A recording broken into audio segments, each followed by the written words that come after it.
नमस्कार student, Pratap study point में आप लोग का स्वागत है। तो स्टूडेंट, इसमें हम देखने वाले हैं मोस्ट इम्पोर्टेंट जो साइंस में ये सोशल साइंस लिखा है, लेकिन ये साइंस का है। साइंस का मॉडल पेपर, ये बार बार पेपर में पूछा गया क्वेश्चन है, जो हर बार पेपर में आया हुआ है क्वेश्चन। तो हम लोग देखेंगे और इसको समझेंगे कैसे आया है। ये मोस्ट इम्पोर्टेंट है, इसको देख लीजिए और यही आएगा जो आपको भरना होगा क्या, ओ मार्कशीट में। ओ मार्कशीट में ऐसे ही प्रश्न आएंगे, आप लोग को उसमें भरना होगा सही लगा के। चलिए देखते हैं, और वीडियो पसंद है तो लाइक सब्सक्राइब शेयर ज़रूर कीजिएगा। तो देखिए है क्वेश्चन, निम्नलिखित अभिक्रियाओं को संतुलित कीजिए। ये संतुलित करने के लिए है। तो देखिए संतुलित करेंगे कैसे। देखिए यहाँ कार्बन देखेंगे तो 6 है, हाइड्रोजन देखेंगे तो 12 है, ऑक्सीजन देखेंगे 6 है, यहाँ पे ऑक्सीजन 2 है तो 6 2 8 है ऑक्सीजन। इधर देखेंगे तो कार्बन कितना है, 1 है। तो देखिए कार्बन इधर 6 है, तो इधर इस साइड भी 6 बनाना पड़ेगा। तो हम लोग क्या करेंगे, इधर 6 कर देंगे। तो इधर करेंगे तो ये गुणा में होगा। देखिए ये गुणा में हो गया, यहाँ पे नहीं लिख सकते हैं, यहाँ पे करेंगे तो ये गुणा में हो गया। तो इसके भी गुणा में हो गया और इसके भी गुणा में हो गया। तो कार्बन तो 6 बन गया, 6 बन गया, लेकिन इसके चक्कर में क्या होगा, ऑक्सीजन 12 हो गया। तो देखिए यहाँ से इसे गुणा होता है ना, इसे तो देखिए यही इससे भी गुणा होगा तो ऑक्सीजन कितना हो जाएगा, 12 गो। ऑक्सीजन इधर कितना है, 8 गो। चलिए देखते हैं हाइड्रोजन, हाइड्रोजन 12 गो है तो 6 से गुणा कर दीजिए। तो 6 दूना के 12 हाइड्रोजन हो गया, और यहाँ पे ऑक्सीजन कितना हो गया, 6 हो गया। तो 6 और 2 8 गो हो गया ऑक्सीजन। ठीक है, नहीं ऑक्सीजन देखिए यहाँ पे। उसके बाद से हम लोग देखेंगे कार्बन 6 हो गया, हाइड्रोजन भी 12 हो गया, और क्या कार्बन क्या हो गया कि आप लोग का 6, यहाँ पे 6 दूनी के 12 और 6 18। तो यहाँ पे कर देंगे 6 दूनी के 12 और 12 6 18।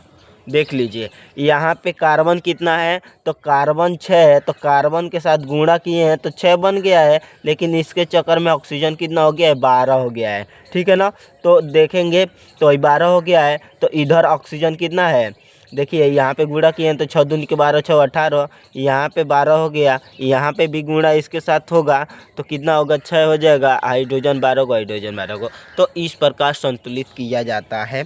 और आगे हम लोग देखेंगे तो यहाँ देखिए कैल्शियम 1 है, तो इधर भी कैल्शियम 1 है। यहाँ पे CO3 वो कितना है, 3 है इधर, और इधर ऑक्सीजन कितना है, 3 है, सही है। लेकिन यहाँ पे कार्बन 1 ही है, सही है।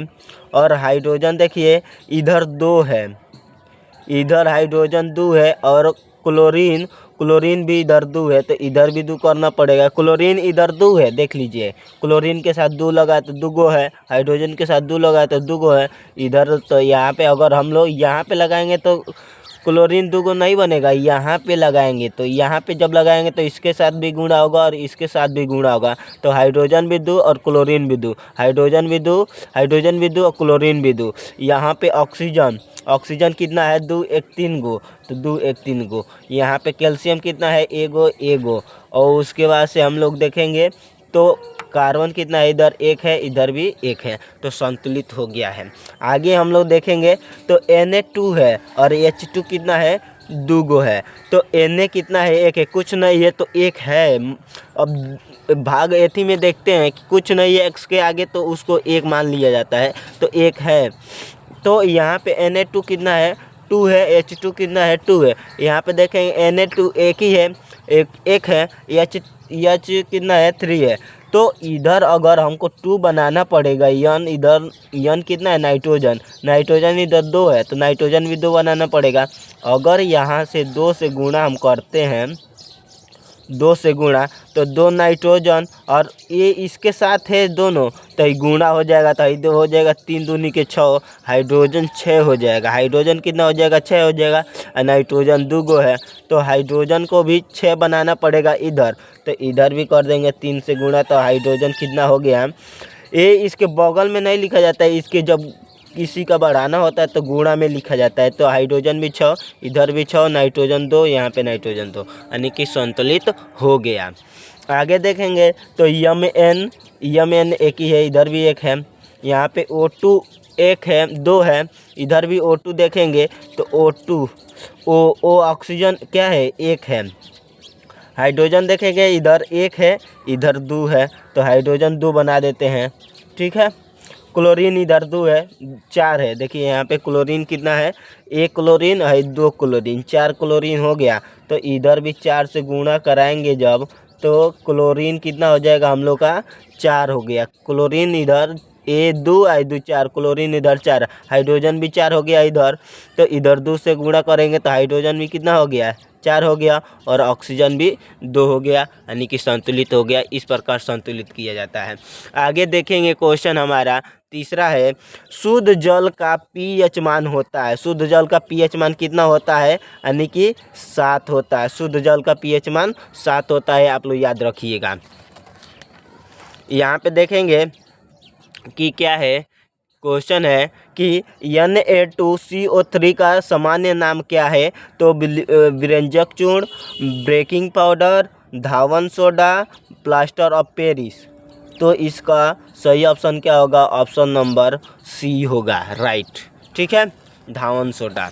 आगे हम लोग देखेंगे क्वेश्चन है हम लोग का कि क्वेश्चन है कि ब्लीचिंग पाउडर का सूत्र होता है। ये देखिए, ये बार बार क्वेश्चन पूछा गया क्वेश्चन है, उसी को हम लाए हैं। इसको तैयार कर लीजिए, इसको याद कर लीजिए। तो ब्लीचिंग पाउडर का सूत्र होता है आपका, ब्लीचिंग पाउडर का सूत्र होता है CaOCl2। ये ब्लीचिंग पाउडर का सूत्र होता है। क्षारीय विलयन का पीएच मान होता है। क्षारीय विलयन का पीएच मान क्या होता है, 0, 7, 7 से कम, 7 से अधिक। देखिए एक स्केल, जैसे एक स्केल होता है, मान लीजिए ये स्केल हो गया, ये स्केल हो गया। यहाँ से 0 से 7 तक यहाँ संख्या है, और 7 से यहाँ पे 14। यदि 7 कुछ भी चीज़ नापा जाए तो 7 के बीच में आए, अगर 7 के बीच में आए तो उसको हम लोग बोलेंगे अम्ल है। यदि उसका पॉइंट एकदम साथी पर आके रुके तो उसको बोलेंगे क्या है, वह उदासीन है। क्या बोलेंगे, उदासीन बोलेंगे।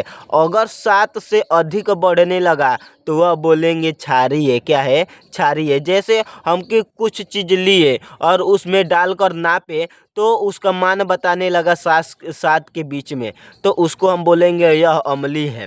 अगर 7 के बीच में बताएगा तो वह उदासीन हो जाएगा। यदि 7 के ऊपर बढ़ने लगा तो उसका मान क्या हो जाएगा, क्षारीय हो जाएगा। तो क्षारीय विलयन का पीएच मान क्या होता है, क्षारीय विलयन का पीएच मान होता है 7 से अधिक।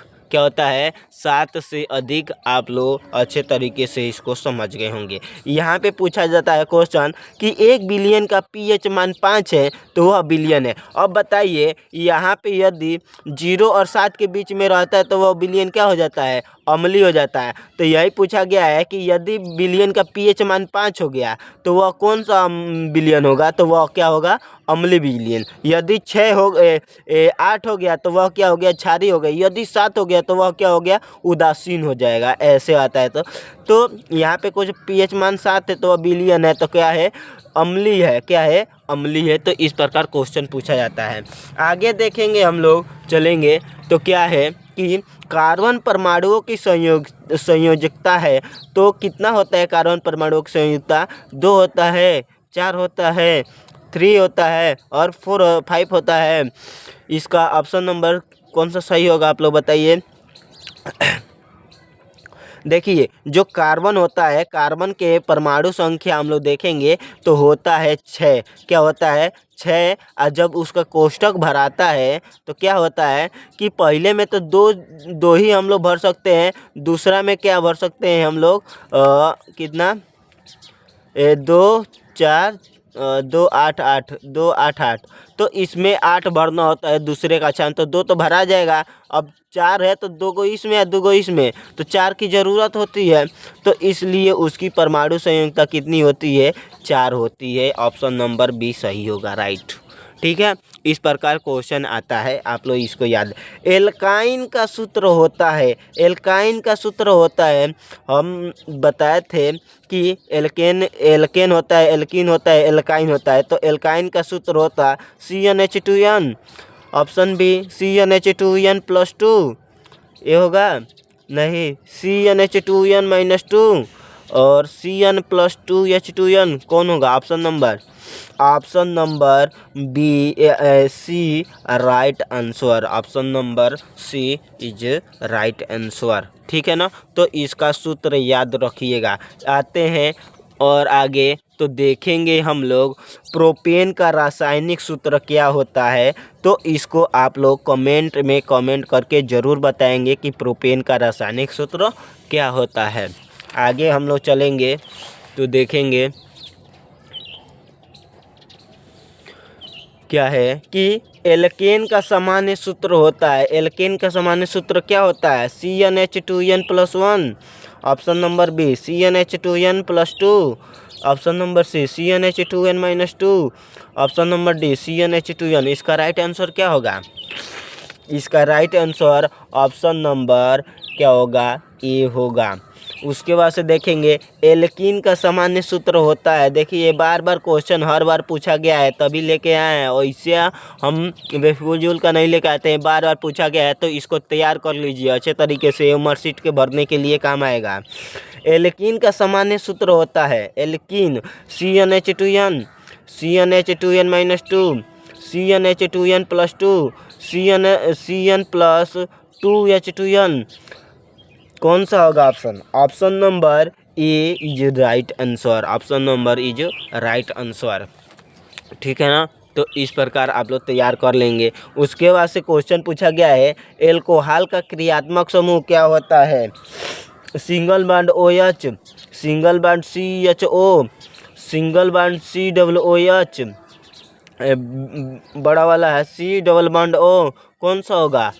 इसका राइट आंसर ऑप्शन नंबर ए OH एल्कोहल का क्रियात्मक समूह होता है। तो ये भी वेरी मोस्ट इम्पोर्टेंट क्वेश्चन है, ये बार बार पूछा गया क्वेश्चन है। ठीक है ना, पेपर में 20 नंबर क्लियर हो जाएगा। यहाँ पे आ जाइए, हम लोग अब जीव विज्ञान का कुछ क्वेश्चन देख लेंगे। तो क्या है, जठर ग्रंथियाँ उपस्थित होती है। जठर ग्रंथियाँ कहाँ उपस्थित होती है? तो ऑप्शन नंबर ए छोटी आंत में, ऑप्शन नंबर बी अमाशय में, और ऑप्शन नंबर सी अग्नाशय में, ऑप्शन नंबर डी बड़ी आंत में। इसका राइट आंसर क्या होगा? Option number B is right answer.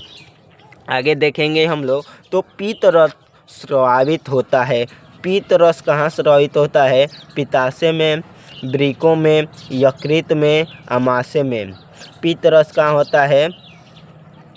पीत रस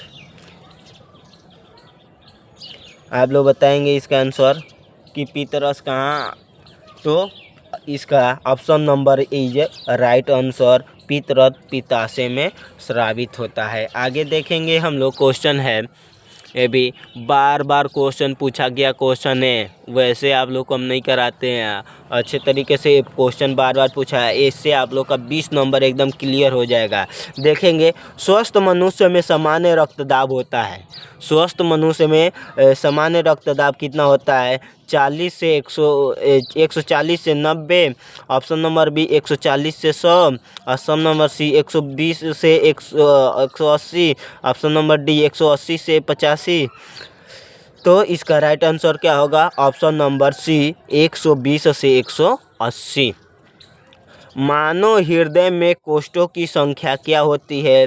option number A 4, option number B 2, option number C 6, option number D 8। इसका राइट आंसर क्या होगा? तो option number A is right answer. इसको याद रखिएगा, क्योंकि जो मनुष्य होता है उसके दिल में कितना होता है? 4 द्वार होता है, ऐसे याद रखिएगा। कितना रास्ता होता है?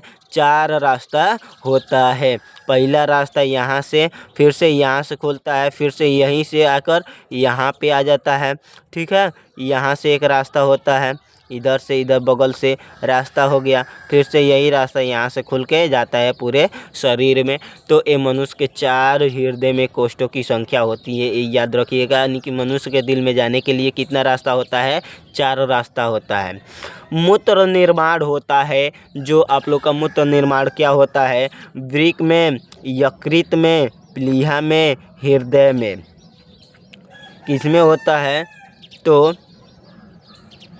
तो option number A brick is right answer. तो ब्रिक में आप लोग का मूत्रों का निर्माण होता है। आगे हम लोग देखेंगे तो मनुष्य में पाचन की शुरुआत किस अंग से होती है? यानी कि पाचन, जो हम लोग खाना खाते हैं तो पाचना हम लोग का भोजन जो खाना खाते हैं वो कहाँ से पचना स्टार्ट हो जाता है? ऑप्शन नंबर ए मुख से, ऑप्शन नंबर बी यकृत से, ऑप्शन नंबर सी छोटी आंत में, ऑप्शन नंबर डी पित्ताशय में। इसका राइट आंसर क्या होगा? तो इसका राइट आंसर ऑप्शन नंबर ए मुख से। ठीक है, आगे देखेंगे रक्तदाब का मापा जाता है। रक्तदाब किससे मापा जाता है? रक्तदाब यानी कि ब्लड प्रेशर। ब्लड प्रेशर, आप डॉक्टरों के पास जाएंगे तो ब्लड प्रेशर नापते हैं कि ब्लड प्रेशर कितना है, बीपी। ब्लड प्रेशर को बीपी कहते हैं, उसी को हिंदी में रक्तदाब कहते हैं। तो मैग्नोमीटर, स्टेथोस्कोप, माइक्रोस्कोप, माइक्रोमीटर द्वारा, किसके द्वारा? तो ऑप्शन नंबर ए स्फाइगोमैग्नोमीटर से मापा जाता है। तो इस वीडियो में आपको अच्छे तरीके से समझ में आ गया होगा। तो हमारे वीडियो को लाइक, सब्सक्राइब, शेयर जरूर कीजिए।